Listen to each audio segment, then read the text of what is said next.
What really happened in a medieval battle? Not the movie version, the real one. No slow motion sword fights, no perfect armor, no heroic music, just the truth as it was. If you've ever been curious about what it was actually like, it's time to find out. For starters, if you were an average soldier, you probably couldn't even hear the signal to attack. The guy with the horn? He was usually somewhere safe, far from the actual fighting. Smart move on his part.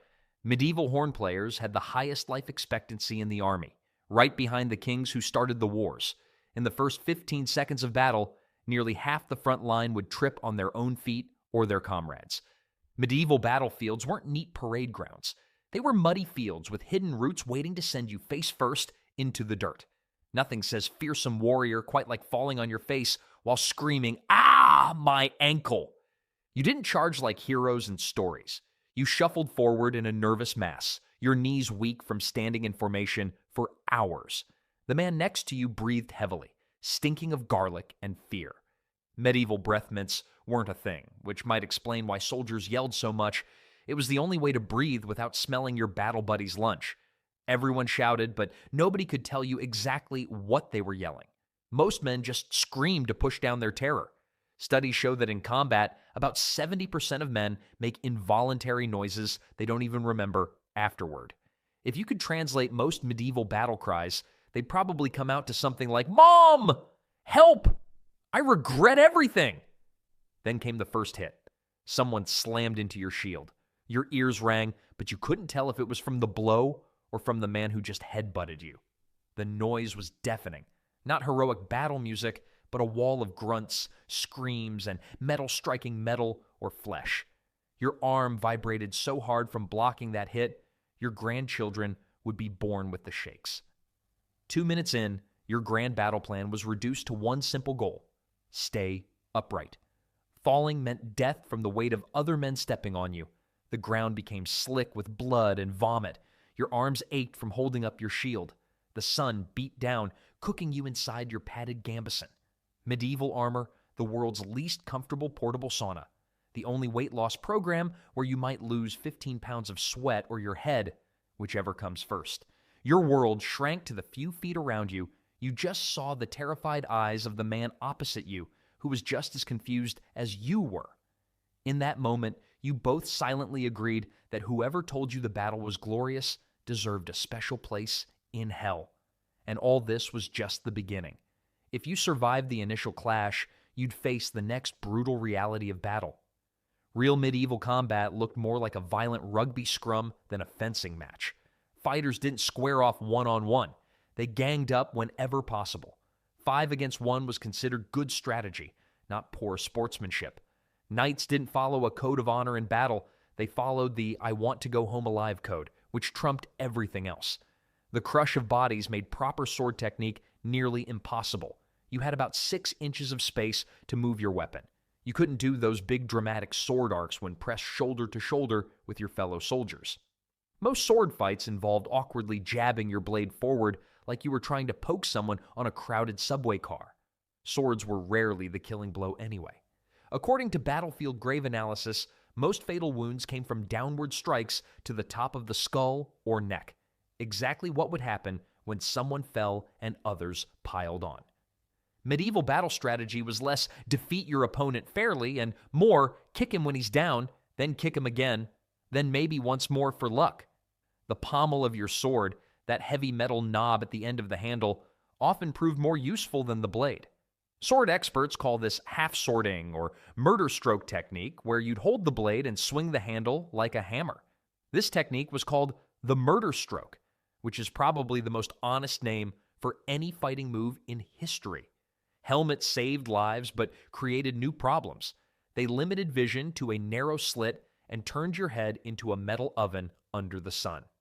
After just 20 minutes of fighting, the temperature inside a medieval helmet could reach over 100 degrees.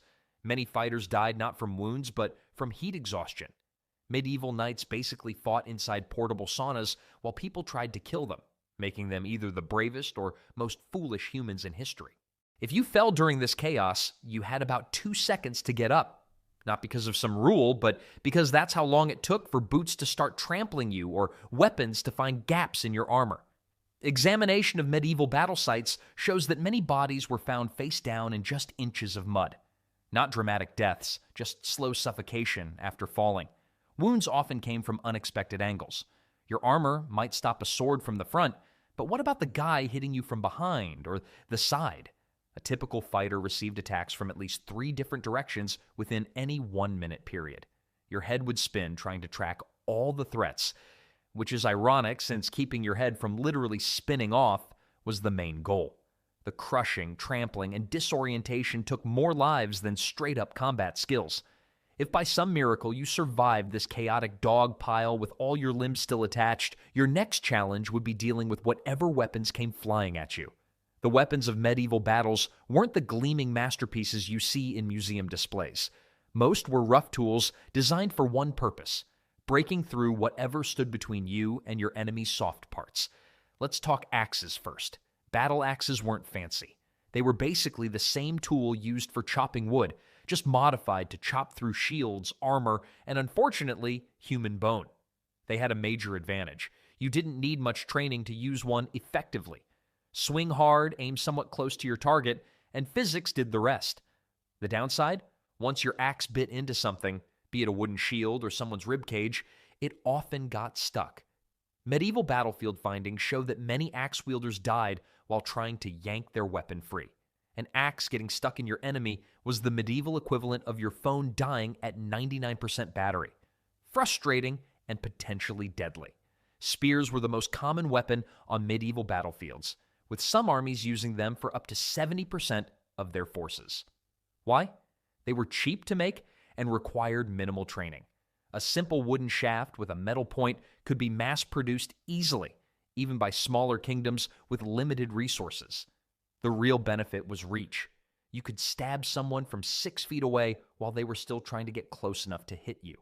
The drawback was maneuverability. In tight formations, spears became more hazard than help. Battlefield records mention numerous accidental spear injuries to allies. Many medieval soldiers got poked more often by their friends' spears than by their enemies. A painful lesson in watching your back, in the most literal sense. Maces solved a problem that swords couldn't: plate armor. As metal armor improved, slashing at it became useless. The solution? Stop cutting and start crushing. A mace was essentially a heavy metal ball on a stick designed to dent armor inward, breaking bones without needing to cut through metal. Simple, effective, and terrifying. Church records from the period show that many religious knights favored maces because they technically didn't shed blood, and thus didn't violate religious restrictions. Medieval logic at its finest. I can't cut you open, but I can turn your insides into pudding. God's totally fine with that. Swords get all the glory in stories, but they were actually the least common weapon on medieval battlefields. Why? They were expensive, really expensive. A good sword could cost as much as a small house. They required special steel, skilled craftsmen, and years of training to use effectively. Only nobles and professional soldiers typically carried them, and contrary to movie magic, swords broke frequently. Analysis of battlefield swords shows that many had been repaired multiple times before their final use. Nothing ruins your heroic moment quite like your fancy sword snapping in half on the first swing, leaving you holding what amounts to a very expensive metal stick.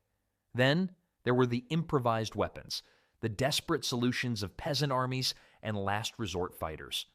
Farm tools repurposed for war were remarkably common.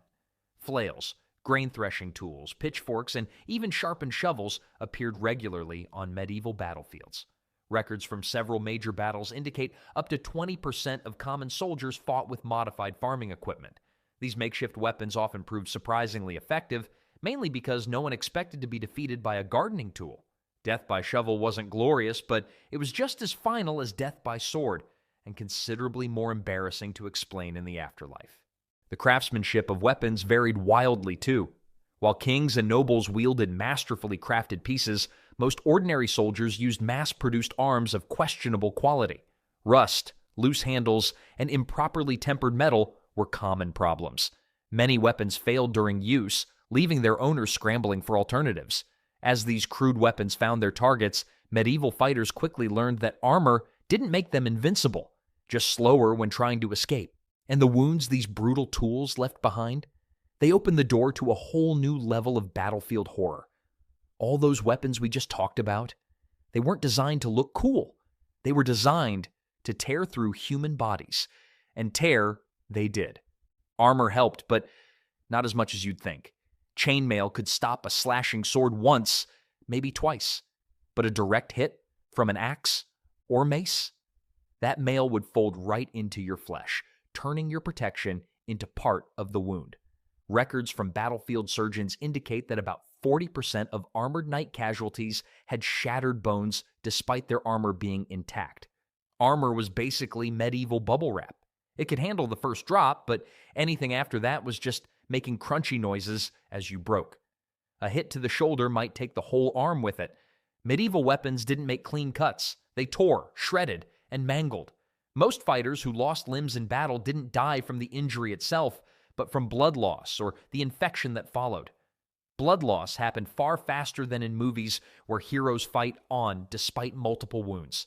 The human body contains roughly 10 pints of blood, and losing just 2 can cause unconsciousness. Records suggest that many soldiers bled out in under 5 minutes after major wounds. Sometimes you didn't even know you were hit until your vision blurred and your knees gave out. Internal injuries from blunt weapons were actually worse than cuts. Nothing to stitch up, just pain and panic. A solid mace hit might not break the skin, but could rupture organs, crack ribs, or cause brain bleeding. Medieval doctors had a technical term for these hidden injuries: the "oh no, he was fine a minute ago" syndrome. Not every wound was dramatic. Teeth flew out when helmets took hits. Eyes got gouged by splinters from broken shields. Small wounds that today would need just a few stitches became life-threatening due to infection. Records from monastery hospitals show that for every soldier who died in battle, 3 more died afterward from wound infections. There were no medics waiting on the sidelines.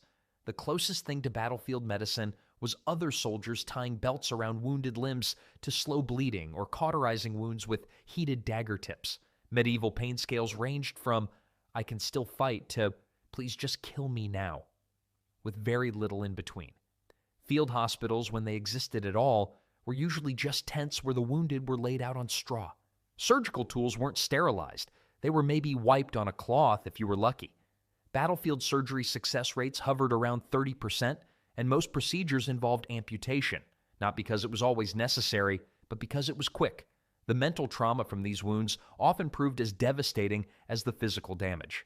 Many survivors describe feeling their minds fragment during battle, especially after seeing or experiencing horrific injuries. And as the battle wore on, your mind would begin to play tricks on you. The medieval battlefield wasn't just a test of physical strength, it was a mental nightmare that few were prepared for. As the battle raged on, something strange happened to fighters' minds, something that training couldn't prevent and that bravery couldn't overcome. Where am I? This question haunted many fighters after just 10 minutes of combat. The constant movement, the spinning to face threats from all sides, and the lack of clear sight lines meant that many soldiers quickly lost their sense of direction. Without modern communication systems, units became separated and disorganized. Studies of battle accounts reveal that approximately 60% of medieval soldiers couldn't identify which direction they were facing after the initial clash. This explains why some battles ended with both sides accidentally retreating from each other, the world's most deadly game of "you go first."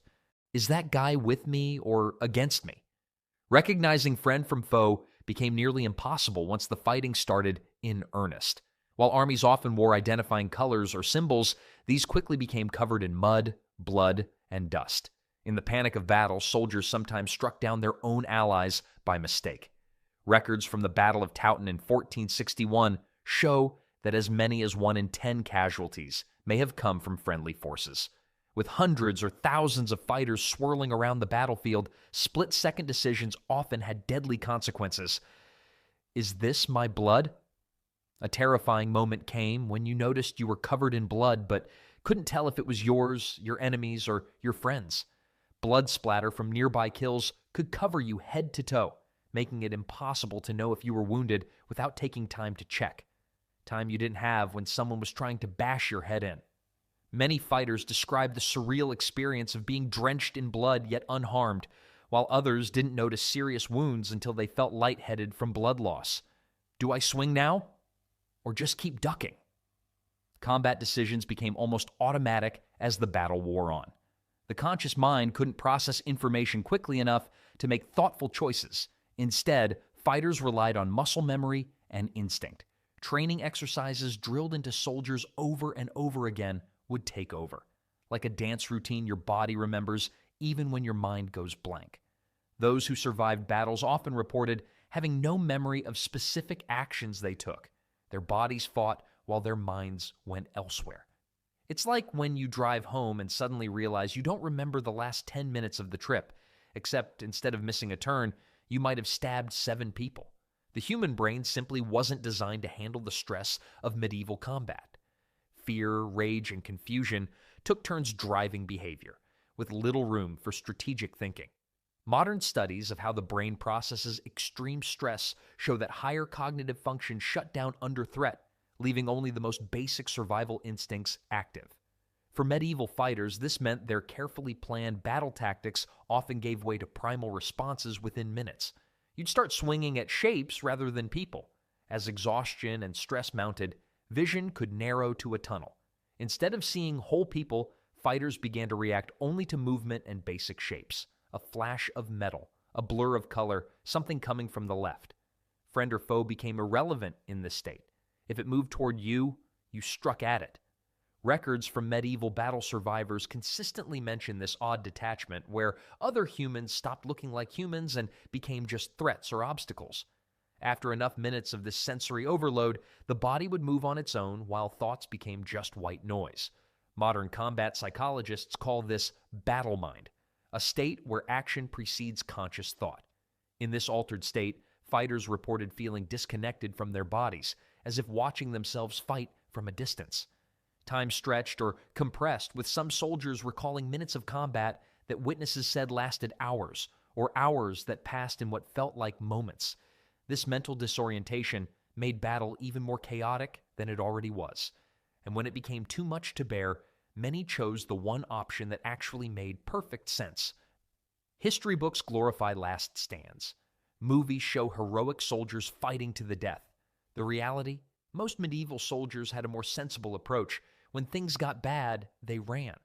Battlefield records show that about 40% of medieval armies would flee before combat reached its peak. This wasn't seen as shameful by ordinary soldiers. The shame came from nobles and knights with reputations to protect. Peasant fighters followed the "I'd like to see my family again" principle. Medieval foot soldiers had a saying, "The graveyard is full of heroes. The tavern is full of runners." Battles often ended because one side panicked first. Once a few people started running, it created a chain reaction. The Battle of Hastings featured several moments where Saxon forces broke, ran, regrouped, and returned before the final outcome. Many fighters would play dead, fake injuries, or beg for mercy when cornered.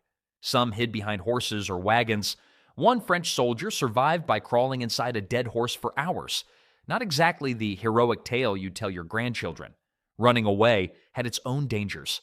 Comrades might cut you down for deserting, and in heavy armor, running any distance was exhausting. Many knights were caught simply because they ran out of breath after 100 yards. Those who did successfully escape often found that victory wasn't about glory. It was much simpler than that.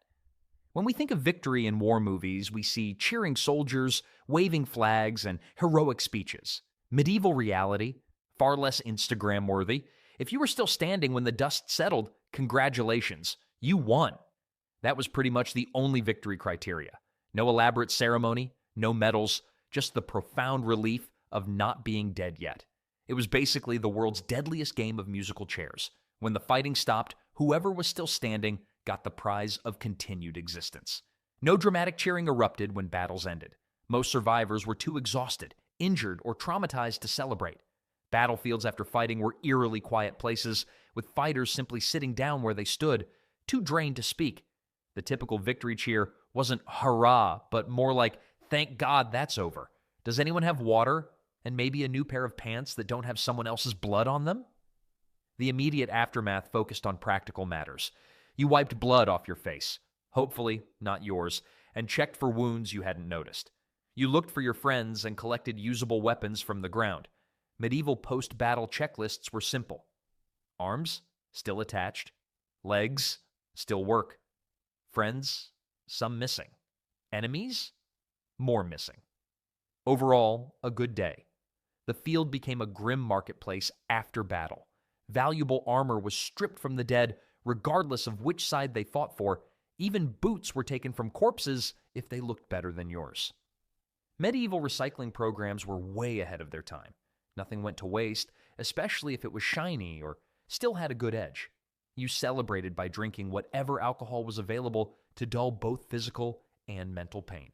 One English chronicler noted after a major battle that the men drank for 3 days without pause, as if trying to drown what they had seen in cups of ale. Medieval victory parties were less, "we are the champions," and more, "please help me forget everything through the magic of fermentation." Medical tents became crowded with the wounded. Field hospitals had mortality rates between 25 and 50%. Medieval hospital waiting rooms had just 2 categories: might live and probably won't. Your category largely depended on whether the surgeon had gotten enough sleep the night before. The physical aftermath lingered for days. Bruises appeared where you didn't remember being hit. Sleep came with difficulty, interrupted by sudden movements to block attacks that weren't there. Nothing says successful warrior quite like punching the air in your sleep and accidentally giving your spouse a black eye while fighting an enemy who died 3 years ago. And somewhere in the mud, a broken helmet sat crooked on a stick. Medieval battlefields were rarely cleaned. They simply grew over, with occasional bits of metal working their way to the surface centuries later. What movies call victory was really just the beginning of a different kind of struggle. One fought not against enemies, but against pain, loss, and the knowledge of what humans could do to each other when ordered to fight.